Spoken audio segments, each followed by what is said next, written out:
So ఒకసారి starting నుంచి చెప్పండి సౌందర్య గారికి మీకున్న అనుబంధం గురించి కావచ్చు, ఆవిడ చనిపోయేంత వరకు జరిగిన జర్నీ గురించి.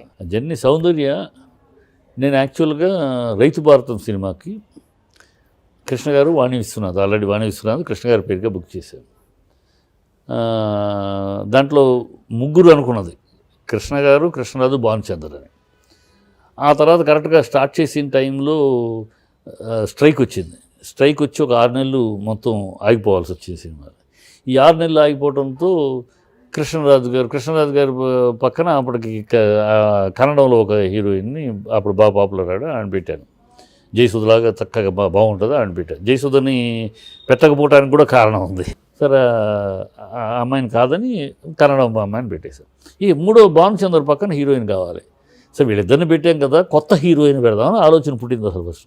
ముగ్గురులో కొత్త హీరోయిన్ పెడదామని నాకు అప్పట్లో చాలామంది చూసినాక ఫైనల్గా నా మైండ్లో ఫిక్స్ అయింది రోజా. ఓకే, అప్పటికి రోజా ఫిక్స్ చేసి పెట్టుకున్న మైండ్లో. వాళ్ళ నాన్నగారితో ఆంధ్ర క్లబ్లో ఆయన వస్తూ ఉంటాడు. ఆంధ్ర క్లబ్లో ఆయనతో మాట అప్పటికి రోజా ఏదో ఒక సినిమా చేసిందని చెప్పాడు ఆయన. సరే ఒక సినిమా అది పెద్ద ప్రజల్లో పాపులర్ కాలేదు సినిమాలే, కొత్తగా ఇంట్రడక్షన్గానే ఉంటుందిలే, ఆ అమ్మాయిని అలా పెట్టుకున్నా. ఈ లోపల ఇంకా అమ్మాయిని అప్రోచ్ అయ్యి కన్ఫర్మ్ చేయాలి. జస్ట్ మా నాన్నగారితో మాట్లాడడం, ఓకే ఆ ఫోటో పెట్టి పెట్టుకున్నాం, మీతంతా వాళ్ళు ప్లాన్ చేస్తున్నాం. ఈ లోపల వాళ్ళ నాన్నగారు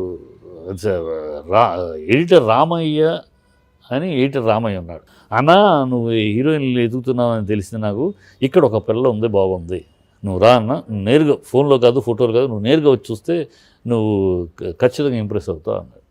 సరే ఇక నేను నేరుగా బెంగళూరు వెళ్ళాను. ఫోటోలు అవి చూపించారు, ఆ మూవీలో అమ్మాయి ఏదో చేసింది చూపించారు, బాగానే ఉన్నట్టుందని. సరే చూద్దాము అంటే వాళ్ళ నాన్న పిలిపిస్తాను, వద్దండి పిలవద్దు, నేనే వస్తాను, ఇంటికి వస్తాను, అడ్రస్ ఇవ్వండి అన్నాను. అని మీరు ఎప్పుడు వస్తారో చెప్పండి అన్నాడు. వద్దు, నేను అడ్రస్ ఇచ్చేయాలండి, నేను ఏదో ఒక టైం చూసుకుని నేను వస్తాను అన్నా. అని పొద్దున్నే 6:30కి ఇంటికి వెళ్ళిపోయాను.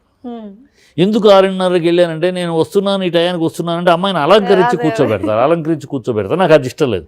న్యాచురల్గా చూడాలి అమ్మాయిని. ఫోటోలో ఉంది న్యాచురల్గా. నా ఫోటోలోనే నేను అనుకున్న నా ఊహలో ఆ పాత్రకు ఊహలో ఒక చక్కటి మన ఇంటి ఆడపిల్ల, ఆ పిల్ల ఏడుస్తూ ఉంటే మనందరూ కూడా అయ్యో మన చెల్లి ఏడిచింది, అయ్యో మన బిడ్డ ఏడిచింది అన్న రావాలంత హృదయమైన ఫేస్ కావాలి. 6:30కి వెళ్ళిపోయి ఇంటికి అడ్రస్ ఇచ్చారు. ప్రాపర్ 6:30కి అంతా వెళ్ళిపోయాను. ఆ అమ్మాయి వచ్చి కూర్చుంది. నా మైండ్లో ఫిక్స్ అయిపోయింది అంతే.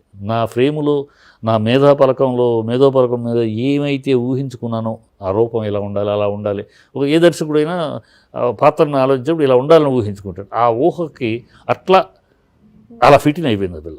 రోజా గారు మళ్ళీ వెళ్ళిపోయారా బ్రెయిన్లో నుంచి? వెళ్ళిపోయారు అంతే. ఏమైనా చూడగానే రోజా అప్పుడు ఉన్న వాళ్ళలో అమ్మాయిని చేసి పెట్టుకున్నాను. ఎప్పుడైతే ఏమైనా చూశానో ఇక అయిపోయింది. ఇమ్మీడియట్గా వచ్చాను రూమ్కి. వాళ్ళ నాన్న రమ్మన్నాను. నాన్నకి ఫిక్స్ అని అడ్వాన్స్ 25,000 రెమ్యునరేషన్ మాట్లాడింది.